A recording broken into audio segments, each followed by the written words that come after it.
If you start with very simple landscape shapes, add some solid colors, and then fun and bold patterns on top, you might end up with a pop art drawing that looks like this.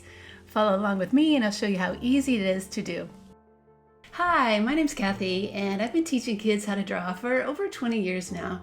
You know, my favorite thing to do is to show students that when you take things one step at a time, learning how to draw just might be easier than you think.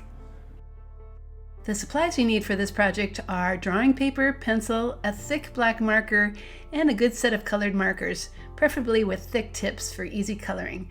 You may also find a link to a free step-by-step tutorial in the description below. Before we begin, this is my reminder that I like to work with center pencil guidelines on my paper. They're also on all my tutorials, and they really help you plan where to draw. Okay, the very first step is to draw a wavy horizon line almost in the middle of the paper.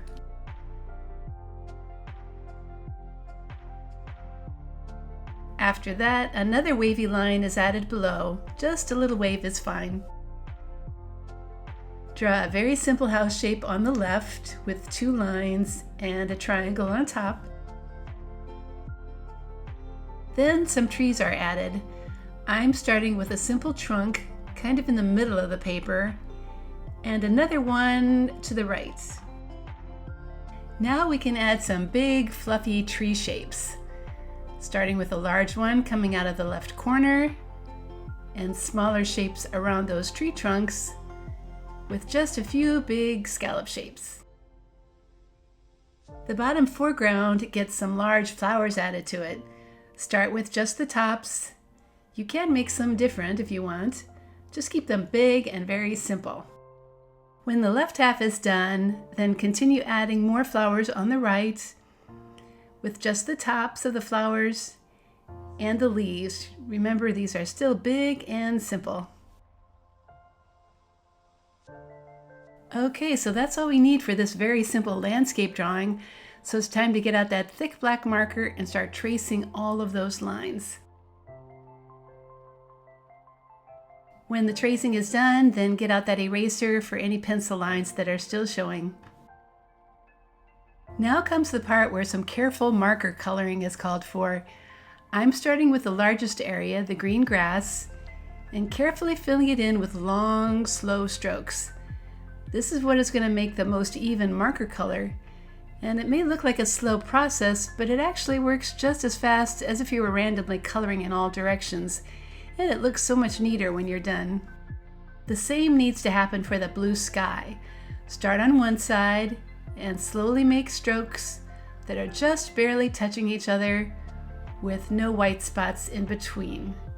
Once you get the hang of coloring like this, you'll see how much smoother your marker color looks.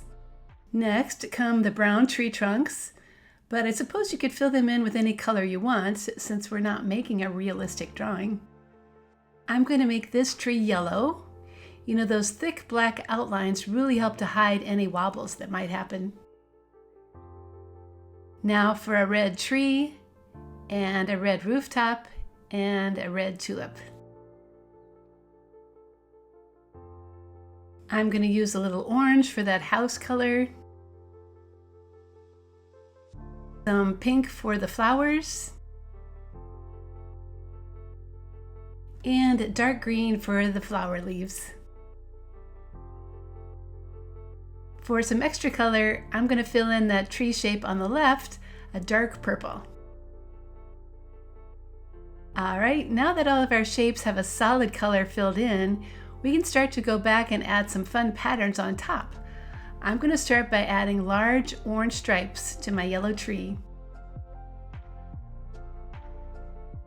You know, you can also make a darker shade of a color by simply adding another layer on top. It's a little more subtle, but it gives you another option, especially if you don't have a wide range of markers to work with. The stripes on the hill are drawn with a darker green marker and begin with some curved lines. After you have a few of them drawn, you can start filling them in.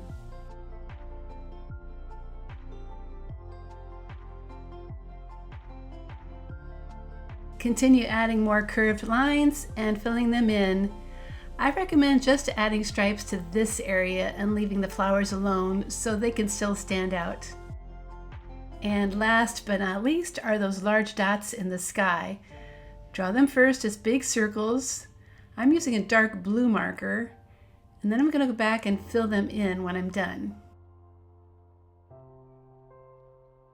Continue making these big, bold dots until it looks like the entire sky is all evenly filled in with them. And that, my friend, is how you can draw a pop art landscape. My biggest tip is to just keep your patterns very big and simple.